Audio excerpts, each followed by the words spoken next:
messieurs, et bienvenue à la 123e cérémonie des Oscars.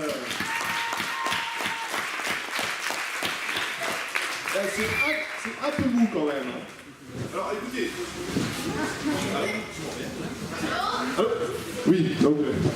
Alors écoutez, voilà ce que je vous propose, on l'a refait, je retourne en coulisses. Et là par contre, il faut que je vous entende. Voilà. Vous êtes prêts? Yes. Oui, ok. Vas-y. Bonjour mesdames et messieurs, et bienvenue à la 123e remise des Oscars. Ce soir, mesdames et messieurs, ce soir, merci.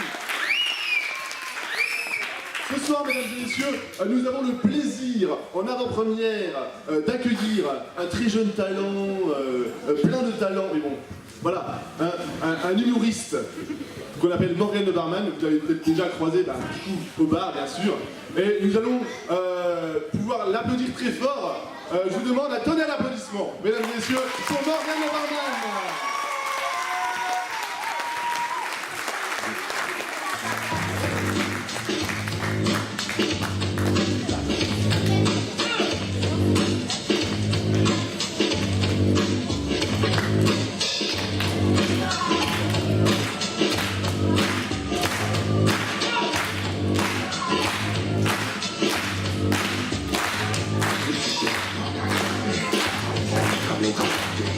Vas-y, coupe, ouais. Coupe. C'est pas une MJC, c'est un cabinet d'avocats, les gars, là, c'est autre chose. Bon. Enfin. C'est les tontons et les tatas du client, c'est ça? Hein? Ouais. Bah, vu le nombre qu'il y a, j'imagine déjà la couleur du client, ça va pas changer d'habitude. Fais-le moi rentrer. Son nom c'est Vaillant. D'accord. Prénom Mohamed. Ah bah là déjà tu vois on est c'est déjà un peu mieux, j'avais peur qu'on fasse chuter les quotas. Au moins là on est sûr que. Non, vas-y, fais-le moi rentrer s'il te plaît.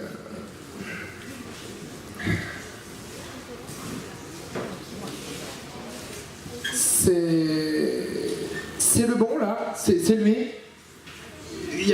On dirait qu'il y a comme erreur sur la marchandise, tu vois, c'est erreur à la livraison. Comme si la bonne étiquette n'était pas sur le bon produit, ou inversement, tu vois, on sait pas vraiment.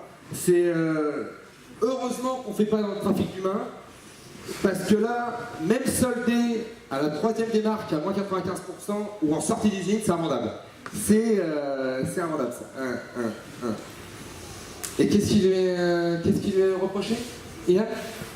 Vandaliser la tombe du maréchal Pétain? Ah, ça au moins il connaît ses classiques, hein. Il connaît ses classiques. Mais là, c'est vrai que visuellement, quand on le voit, on ne sait pas trop s'il se rapproche plus de l'homme ou du singe, tu vois. Visuellement, on sent déjà que ça va pas être gagné. Tu vois, c'est noir comme une BM, bridé comme un scooter, on sait pas trop, tu vois, mais si tu me dis qu'il a vandalisé la tombe du maréchal Pétain, au moins il connaît ses classiques, c'est le principal. Heureusement qu'il s'est pas trompé de rangée. La rangée juste derrière, c'est son petit frère. Adolphe, un petit Allemand. Moustache carrée, cheveux au vent, allemand. Hitler, voilà, c'est ça, Adolf Hitler. C'est la rangée juste derrière. Il aurait été plus emmerdé. C'est que le frérot, il lui reste quelques fans sur sa page Facebook. Hein. Il a dépassé le million, le petit Adolphe. Bah, c'est-à-dire que t'as Justin Bieber, Kev Adams et Adolf Hitler. De toute façon, mon grand-père m'avait dit, il était là quand il avait sorti son bouquin, Mein Kampf, voilà, Mein Kampf. C'est sûr que là, il était persuadé que ça allait faire un tabac. Et il s'est pas trompé, hein. C'est-à-dire qu'ils ont tous fini en cendres. Donc, il s'était pas vraiment trompé. C'était le best-seller de l'époque, c'était le best-seller mondial, c'était le Harry Potter de l'époque.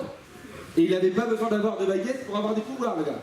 Il avait juste à lever le bras, hop, 100 000. 100 000, ça partait. Tu vois, il faisait pas des parties de Quidditch avec des balais. Il avait carrément un fusil et c'était des parties de Quidditch. Tu vois, il visait ce qu'il avait devant lui. Best-seller mondial. Je pense qu'aujourd'hui, Marc Lévy et Guillaume Musso, ils peuvent aller se faire cuire le cul sur le soleil de Sapon au Nuremberg, je ne veux pas le savoir, ils n'écriront jamais un truc comme ça. Non, c'était quelque chose.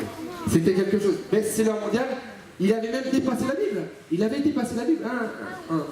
Il avait dé- La Bible, c'est quand même le premier bouquin acheté dans le monde. Tu te rends compte? C'est quand même pas rien. Je suis même sûr que Dieu, il avait commandé un bouquin, Mein Kampf. Hitler, non. Hitler, non. Quand je vois ce qu'il a écrit dedans, c'était pas toujours très catholique. Donc, ça m'étonne vraiment. On va quand même revenir à son bouquin Mein Kampf qui, je vais boire un petit peu, tu m'étonnes parce que je parle depuis 5 minutes, mais c'est vrai que Mein Kampf, Mein Kampf, quand il est sorti, c'est marrant parce que le texte ne vient pas, et sympa. Là, c'est vrai que quand il a sorti Mein Kampf, il est devenu le numéro 1 mondial. C'est-à-dire qu'il y avait même dans les palaces des suites qui portaient son nom. Enfin, des suites. Des chambres. Tout équipé, tout, un gaz, tu dormais bien. Longtemps, surtout. Ouais, longtemps. C'est-à-dire que même avec une Rolex, tu avais du mal à te réveiller. C'était pas sûr que tu puisses te réveiller. Tu vois, et ceux qui n'en avaient pas, déjà que d'après Sarkozy, ils avaient raté leur vie, mais avec Hitler, ils n'ont pas réussi leur mort. Tu vois, c'est un petit peu plus compliqué. Merci beaucoup. Et on va revenir au sujet du maréchal Pétain quand même, parce que c'est un petit peu le sujet du sketch. Écoute, Mohamed, qu'est-ce qui t'a pris là? Tu te prends pour Boris Vian? Qu'est-ce qui se passe? Celle-ci, il fallait la comprendre. C'était Jerry craché sur Breton, Boris Vian, c'est... Voilà. Tu te prends pour Boris Vian, Mohamed? T'es juif, Mohamed? Alors que tu vas l'emmerder, le maréchal Pétain, il t'a rien fait? Bon, le maréchal Pétain, un héros de guerre. Un héros de guerre. Sans lui, l'Allemagne n'aurait jamais gagné la guerre. Tu te rends compte? En 20 ans de carrière, le maréchal Pétain, il a réussi à sauver la France de l'Allemagne et l'Allemagne de la France. Le N'Golo Kanté de l'armée allemande. Le Franck Ribéry de l'armée française. Il y en a même dans les tranchées qui l'appelaient Jésus. Il y a même des gars qui l'appelaient Jésus, moi-même. Et après, il y en a un qui s'est mis à compter le nombre de fois où on lui a niqué sa mère. Et là, on a bien compris que ça ne pouvait pas être la Vierge Marie. Marie, peut-être. Vierge, c'est sûr que non. Ah bah, le maréchal Pétain, c'était quelqu'un. Le maréchal Pétain, c'était une icône à l'époque. Hein, tu vois, c'était... Fallait pas se foutre de sa gueule. Le maréchal Pétain, il pouvait faire basculer l'économie française en un tour de bras. C'est-à-dire qu'en 1942, il a relancé l'économie grâce à un saucisson. C'était le saucisson à l'ail.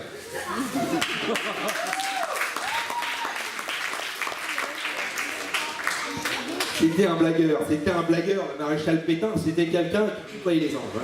Le maréchal Pétain, Mohamed, je vais te la faire courte.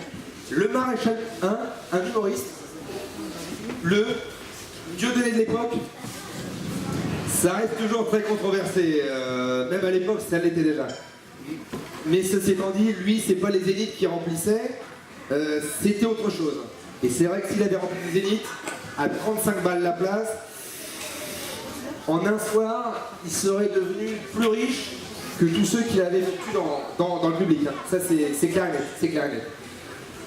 Même si ils étaient juifs, d'accord, donc on rentre dans le potage. On rentre dans le potage, c'est ça, Mohamed? Tu veux qu'on rentre dans le potage? Les juifs et l'argent, les noirs et le rôdeur, les arabes c'est des voleurs, les pédés et les coiffeurs.